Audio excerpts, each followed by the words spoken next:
Imagine if your child had an articulation disorder. You'd go seek for help, probably.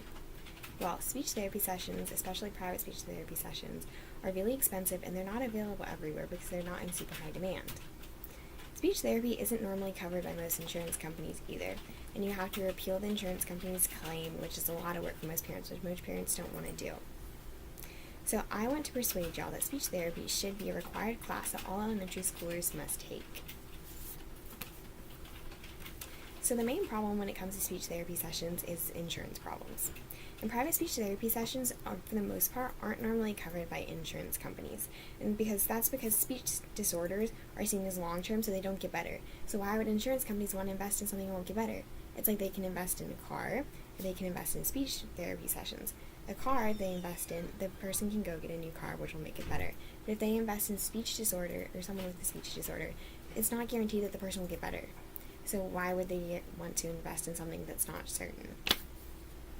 So again, they only cover problems if improvements can be seen. What insurance companies do cover is if the speech therapy or if the speech disorder is a birth defect or if it's seen as medically necessary, but that's really subjective and it depends on what each insurance company says individually. And this is from Insurance Diagnosis Destination, which is on a website called Speechville, which is help for people who need insurance, that have insurance problems, and was published in 2015.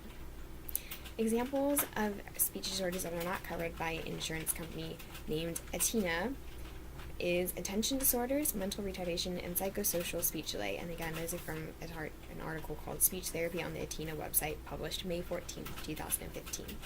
And for example, my cousin had to go through speech therapy, and it was really, really expensive, and his insurance company wasn't going to cover it. And so my uncle had to go through all of this paperwork and all these appeals with his insurance company just to have the insurance company pay for a little bit. So that took a lot of work on my uncle's part. And most parents aren't willing to do that because they don't have the time for it. Now I will introduce my policy. My policy is that the government should put a speech therapist in all elementary schools, and they have to teach each student at least one class every week. The class must help all kids, so it has to teach the basic sounds of words, and it has to correct students if they're saying a word wrong, and it also has to give tips on how to say words correctly. And the class must help ESL students. ESL students are students where language or English isn't their native language, so English is their second language, so they need help. So these speech therapists can correct their English and see where they're having troubles with their English. So the speech therapists that would be in all these elementary schools would have to be bilingual, which is something that is not commonly found in most private speech therapy session places. And Rule B says that individuals shall use every resource, including referral to another speech therapy place when appropriate, to ensure high-quality service, which is found in Issues in Ethics, Cultural and Linguistic Competence, which is found on the American Speech Language Hearing Association's website, which is a United States renowned website for speech therapy places, and it was published in 2013. And so these speech therapists are required, if they can't help a person, they have to refer them to another speech therapy place that would help them, which most places don't have bilingual speech therapists, which can be really difficult if the person is bilingual. And the speech therapist in elementary school would be able to tell the difference between a dialect and a speech disorder, which is also really beneficial. So there are 3 reasons why my policy will work. The first reason is that children with disabilities with low incomes, they can see a speech therapist at school, because children are required to go to school until they're 17 years old. Obviously, an elementary school is younger than 17 years old. So disabled children do get money from the Social Security Administration, but it's only enough to provide for their necessities. So food, water, shelter, there's really not much left over, especially to go see an expensive speech therapist. So they can go to school and get a speech therapy session there for free, which would benefit them a lot.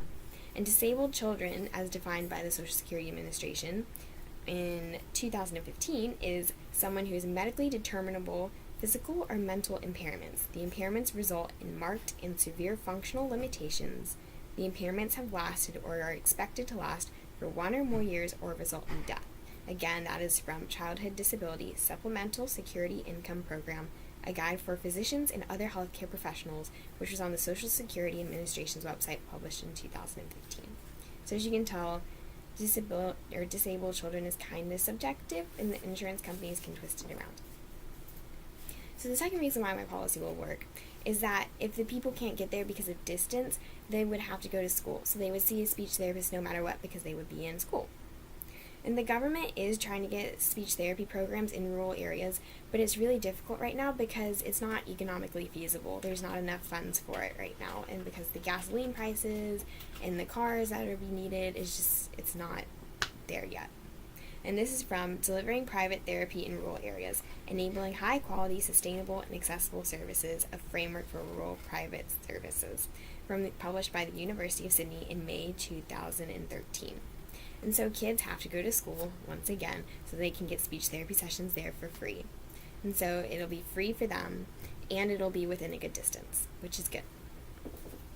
And the third reason why my policy would work is that even children without speech therapy issues or speech disorder issues, they would be like a phonics class for them. And I went to a phonics class when I was young and in elementary school, and it really helped me a lot learn how to speak words correctly and how to read better. So I'm not offended that I had to go to something like that at all. I really enjoyed it, and it benefited me a lot. In conclusion, I hope I persuaded y'all to think that speech therapy should be a class required in all elementary schools. Speech therapy sessions are really expensive, and they're not normally covered by many insurance companies.